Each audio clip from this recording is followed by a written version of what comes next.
लक्ष्य नजर से हट ना पाए, कदम से कदम मिला के चल, मंजिल तेरे कदम चूमेगी, आज नहीं तो कल। पिछले वीडियो में हमने यह जाना कि किस तरह से माता जी का परिवार में आगमन हुआ। बच्चों से हिली मिली ऐसा लग रहा था कि माता जी का इस परिवार के साथ पुराना संबंध है। उन्हें परिवार के साथ तालमेल बैठाने में कोई परेशानी नहीं हुई।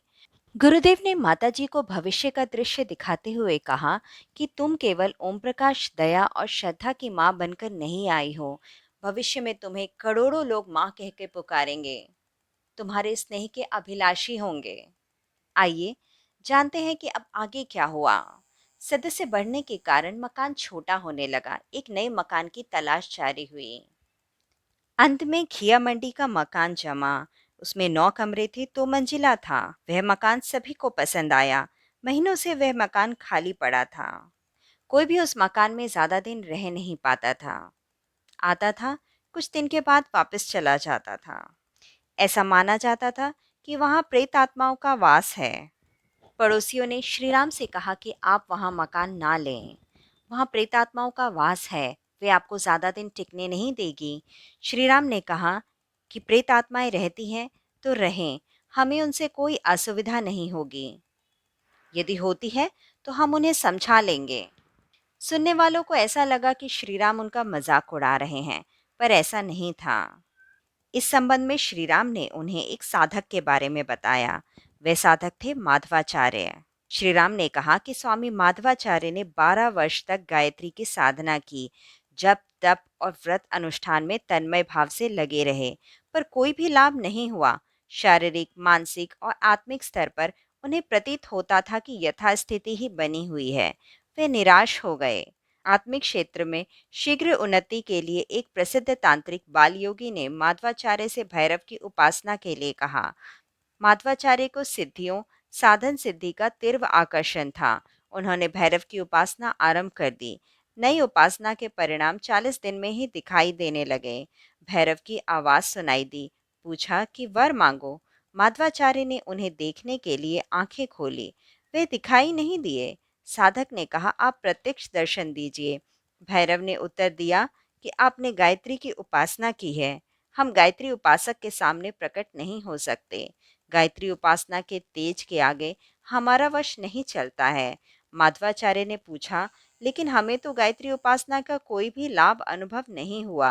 भैरव ने बताया कि उपासना ने आपके कषाय कल्मशों और पिछले जन्म के पापों का क्षय किया है। उसका आत्मिक लाभ दिखाई देने की बारी आई तो आपने वह मार्ग ही छोड़ दिया। साधना भले ही छोड़ दी, लेकिन उसका तेज हमेशा आपके साथ रहेगा। यह प्रसंग सुनने के बाद पड़ोसियों की चिंता थोड़ी कम हुई। 2-3 दिन बाद लगा कि छत पर धमा चौकड़ी मची हुई है। रात के वक्त लोगों के भागने की आवाज सुनाई दे रही थी, जैसे बहुत से लोग चहलकदमी कर रहे हों, कबड्डी खेल रहे हों। श्रीराम एक लालटेन और डंडा लेकर ऊपर गए। जाकर देखा तो वहाँ कोई नहीं था। आसपास की छतों पर नजर दौड़ाकर वापस चले आए। कुछ देर बाद फिर वही धमा चौकड़ी मचने लगी। ताईजी ने कहा कि श्रीराम, अच्छा होता कि हम लोगों की बात मान लेते। वह दुष्ट आत्मा ही उधम मचा रही है। अब हमें नया घर ढूंढना चाहिए। कुछ रुककर वह बोली, सुबह ही लोगों से कहना। ताईजी की बात पूरी होने तक शोरगुल की आवाजें आने लगी। अपनी जीत की खुशी में जैसे बहुत से लोग चीखने चिल्लाने लगे हों। श्रीराम ने कहा कि इस तरह तो हार नहीं मानना चाहिए, वरना ठाकुर जी और गायत्री माता हमें क्या कहेंगी। ताईजी ने कोई उत्तर नहीं दिया। वे चुप रही। ऊपर रह रहकर शोरगुल मच रहा था। श्रीराम यह कहते हुए उठे कि मुझे भी अपना ही डेरा ऊपर लगाना पड़ेगा। देखे तो सही कि किन लोगों को हमसे नाराजगी है। लालटेन और डंडा लेकर वे पिछली बार की तरह ऊपर गए।